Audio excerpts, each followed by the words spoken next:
I'm in a dungeon. I can't see very well. Let's keep moving. Things are jumping out, big spells, fighting evil creatures, killing people. Things are appearing and doing headshots. Things are rising from the dead, and you are into it. Hunted's a fast-paced game with a lot of depth. We work for the Lord Mayor of Dyfed. We talk about telling a dark story, but we wanted to make sure that our player was going to experience really diverse environments. Terror's down there in the dark. It was just kind of, you know, me and Rob, our art director, getting together and kind of talking about what would it look like, what would the technology be like, and that's kind of the way that the game evolved. When we first started working on the project, it was important to come up with a style that wasn't as clean as classic high fantasy games can be. We know the place. I just felt like a true Middle Ages-like era would be dirty, things would be worn, untended, and so things are crumbling and falling apart. We try to tell the story with the environments.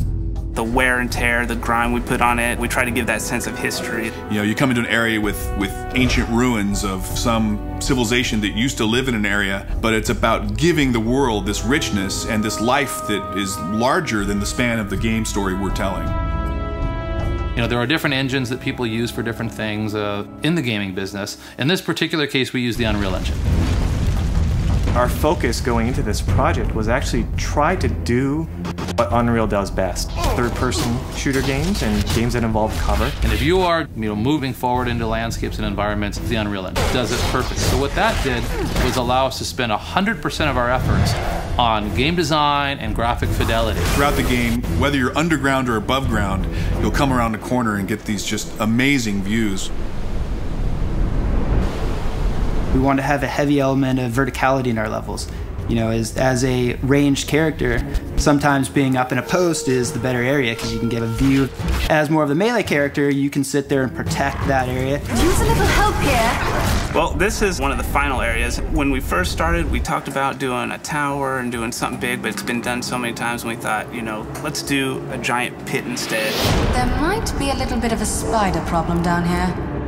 These big pieces of basalt rock, they actually were modeled out in 3D first, so it really has a very sculpted feel. I want them to feel like they're stepping on hard ground and they're climbing up solid stairs and interacting with every facet of the geometry that's on the ground. We need to be at the Fountain of Alicia by morning. It's not so typical in a console game to be able to create your own world. But I can't thank you enough. You know, what happens if I could build my own dungeons? And that was the founding principles of Crucible. What we allow the players to do is, jump in there, grab these unique levels that we created, put them in a map, populate them with the enemies you want and the way that you want, and create an experience for somebody else. There's a whole list of parameters that they can put on, whether it's timed or how many waves of enemies. And we just give the user the ability to be the game maker. At first, when the idea was pitched to me, I actually thought we were crazy. Those beasts are everywhere. So this team goes in there, and they're actually making the levels awesome. What we ended up designing was actually a very cool system.